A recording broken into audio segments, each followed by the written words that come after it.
ہمارے ہاں کچھ لوگ وظیفے تو خوب پڑھتے ہیں، عبادات بھی خوب کرتے ہیں، مجھ سے ناراض نہ ہوئیے گا، حج اور عمرہ بھی خوب کرتے ہیں، باقی ساری چیزوں کا بھی خوب دھیان رکھتے ہیں، لیکن اپنے رزق کے معاملے میں احتیاط نہیں کرتے۔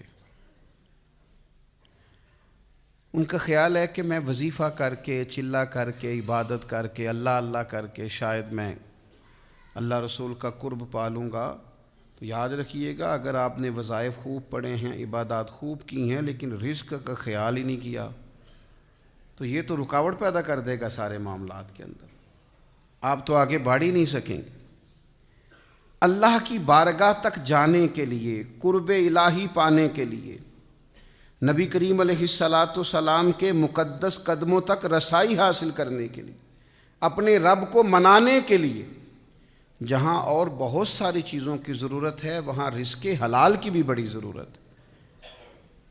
اگر آپ کا رزق پاک نہیں ہے، آپ کا لقمہ حلال نہیں ہے، آپ کا کھانا صاف ستھرا نہیں ہے، تو آپ یہ کیسے توقع کر سکتے ہیں کہ آپ اللہ کی بارگاہ کے قریب ہو جائیں گے، نبی پاک علیہ السلام کے حضور منظور نظر ہو جائیں گے؟ یہ ممکن نہیں ہے، یہ تو بہت بڑی رکاوٹ ہے، بہت بڑی میل کچیل ہے، یہ تو رستے کا بہت بڑا ایک ایسا بڑا رکاوٹ والا مسئلہ ہے کہ آپ چند قدم نہیں چل سکتے۔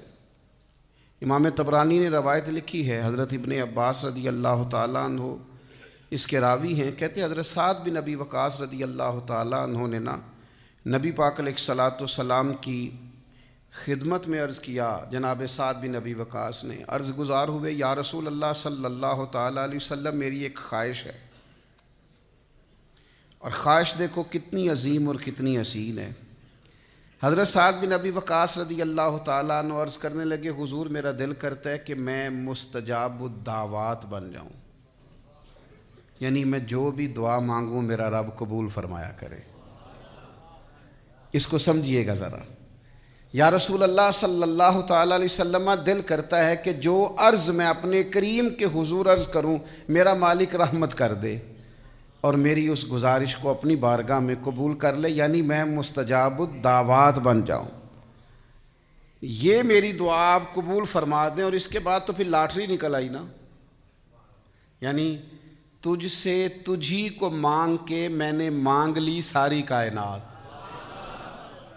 یا رسول اللہ صلی اللہ تعالیٰ علیہ وسلم، ایک نسخہ چاہتا ہوں کہ میں مستجاب الدعوات بن جاؤں، میری دعائیں قبول ہوں۔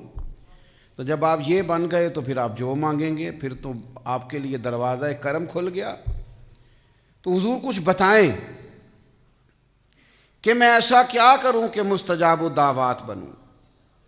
تو آپ مجھے بتائیے، یہاں آج کل ہمارے عرف میں لوگ کہتے ہیں جناب آپ یہ وظیفہ پڑھیں، اس کے بعد یہ پڑھیں، اس کے بعد یہ پڑھیں، پھر اس کے بعد آپ دعا مانگیں۔ اچھی بات ہے، بڑی عمدہ نصیحت ہے اگر کوئی کسی کو اس طرح کہتا ہے۔ کچھ لوگ کہتے ہیں جناب آپ فلاں مقام پہ چلے جائیں اور وہاں جا کے دعا مانگیں تو دعا قبول ہوگی۔ بالکل ٹھیک ہے، کوئی انکار نہیں، بعض ایسے مقامات ہیں جو مقدس ہیں، وہاں کی حاضری اللہ نصیب کرے تو دعائیں قبول ہوتی ہیں۔ پر امام طبرانی حضرت عبداللہ ابن عباس رضی اللہ تعالیٰ عنہ سے یہاں جو روایت لائے ہیں، اس میں جو ایک بالکل ہی انفرادی پہلو اللہ کے حبیب علیہ السلام نے ہمیں عطا کیا اور ہماری سوچوں کو ایک نیا زاویہ سرکار نے عطا کیا۔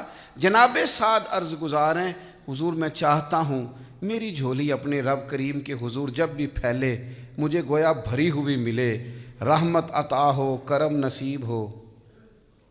تو حضور نے وظیفہ بھی کوئی نہیں بتایا، چلہ بھی کوئی نہیں بتایا۔ اللہ کے حبیب فرمانے لگے آپ اپنے رزق کو پاک کر لیں،